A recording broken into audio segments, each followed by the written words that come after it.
Nobody expected what would happen when Karoline Leavitt and Robert De Niro appeared together on American Spotlight that Sunday evening.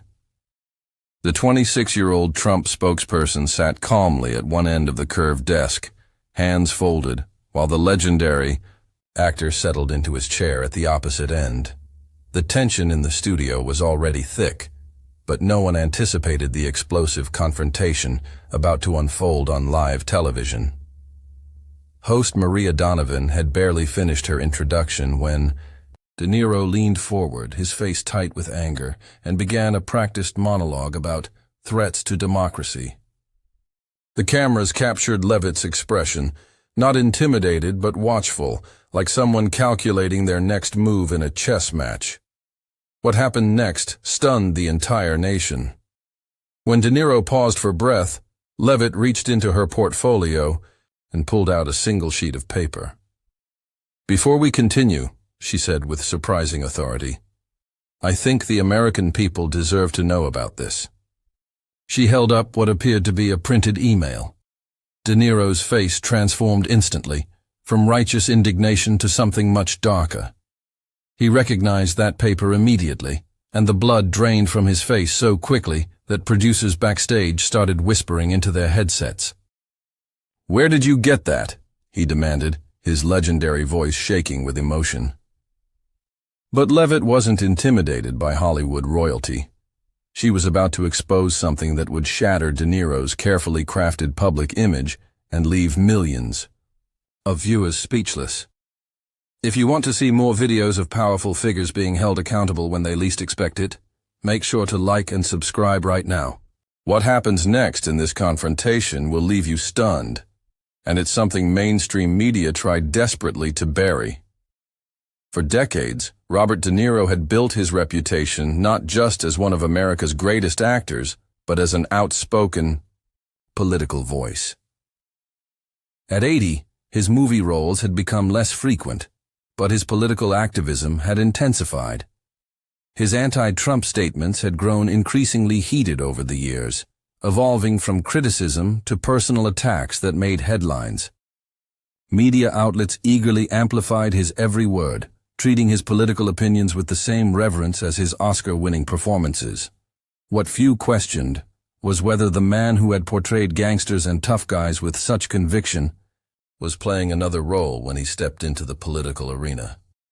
Behind the scenes, however, there were whispers about the disconnect between De Niro's public statements and his private actions. He talks about democracy and equality, one former employee had told the New York Post, but treats his staff like they're beneath him. The stories I could tell. Those stories had remained largely untold until now. Karoline Leavitt represented everything De Niro publicly despised: young, conservative, and unapologetically supportive of Donald Trump. As the Trump campaign's national press secretary, she had risen meteorically through Republican politics. Before turning 27, she had already served as a White House assistant press secretary and communications director for Congresswoman Elise Stefanik. Unlike most political spokespersons who wilted under pressure, Leavitt had built a reputation for standing her ground against hostile media. Her appearances on CNN and MSNBC had gone viral when she refused to accept loaded questions or false premises. Even critics admitted she possessed remarkable poise and quickness of thought, particularly for someone so young. "She doesn't get rattled," said one Democratic strategist who preferred to remain anonymous. "Most people her age would crumble under that kind of pressure. She thrives on it." The American Spotlight show had been planned as a typical political segment. The young Trump spokesperson would be grilled, while the beloved actor would be treated with deference. The producers had scheduled them together, specifically hoping for viral moments of the Hollywood legend overwhelming the young Republican with his passionate denouncements. Maria Donovan, the host, had built her career on appearing balanced while subtly favoring her preferred guests. Her pre-show briefing with De Niro had included potential questions and angles he could use to maximum effect. Leavitt had received no such courtesy. "She's walking into an ambush," one production assistant remarked as they prepared for the broadcast. 3 against 1, the host, De Niro, and the audience. Poor girl doesn't stand a chance. What they didn't know was that Leavitt had been preparing for this moment for weeks. She had received information from an unexpected source, a former personal assistant to De Niro, who had reached out to the Trump campaign with documentation of the actor's behind-the-scenes behavior and business dealings that directly contradicted his public positions. The stakes were enormous. For De Niro, his carefully maintained image as a principled activist was on the line. For Leavitt, this was an opportunity to expose the hypocrisy she believed infected much of Hollywood's political engagement. For the American public, it would be a rare glimpse behind the curtain of celebrity activism. 2 days before the show, Leavitt met with her small team in a Washington, D.C. office to review their strategy. "He's going to come at you hard," her media advisor warned. "Personal attacks, emotional appeals, the works. He'll try to make you look like an inexperienced kid." Leavitt nodded, reviewing the documents spread across the table one more time. "That's exactly what I'm counting on," she replied. "The bigger the pedestal, the harder the fall."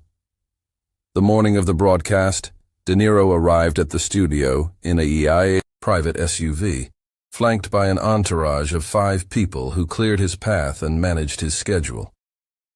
He spent 2 hours in makeup and preparation, rehearsing talking points with a political consultant who specialized in coaching celebrities. Leavitt arrived alone, carrying a single leather portfolio. She spent just 30 minutes in makeup, using the rest of her time to review her notes and documents in a small green room. When a production assistant came to escort her to the set, they found her in quiet concentration, a look of steady determination on her face. "Are you nervous?" the assistant asked, surprised by Leavitt's calm demeanor. "No," she replied with a slight smile. "Just ready." As the red studio lights came on and the cameras began rolling, neither the host, the production team, nor Robert De Niro himself had any idea that this carefully orchestrated confrontation was about to veer dramatically off script. The tension on set was palpable even before the first question. Host Maria Donovan opened with a seemingly balanced introduction about bringing together different perspectives before turning immediately to De Niro. "Mr. De Niro, you've been outspoken about what you see as threats to American democracy.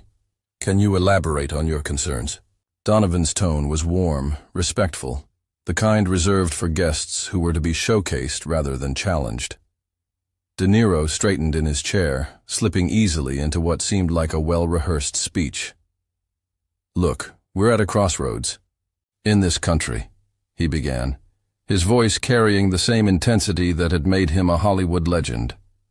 "When I see what Trump and his supporters are trying to do, it frightens me. It should frighten all of us. They're undermining our institutions, attacking the press, threatening our very way of life." The camera cut briefly to Leavitt, clearly hoping to capture her discomfort. Instead, they found her watching De Niro with an expression of polite interest, completely unfazed by his opening attack.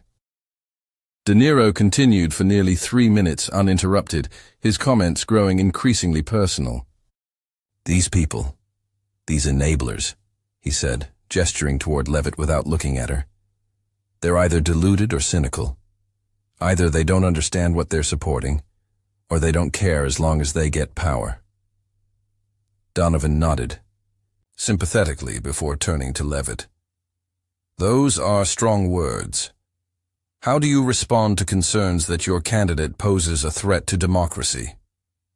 It was the kind of loaded question that had derailed many seasoned politicians, essentially asking Leavitt to defend herself against an accusation built into the question itself. The studio audience, heavily packed with De Niro supporters, leaned forward expectantly. "I think it's interesting," Leavitt began, her voice steady and clear, "how quickly we've moved from policy disagreements to questioning people's motivations and character. Mr. De Niro is certainly entitled to his opinions, but millions of Americans, Support President Trump because of his actual policies and results, not because they're deluded or cynical, De Niro scoffed audibly. Results? Like January 6th? Like trying to overturn an election? Leavitt remained composed. I understand that emotions run high around these issues, but I'd be happy to discuss the economic results under President Trump, the peace deals in the Middle East, border security. That's all smoke and mirrors.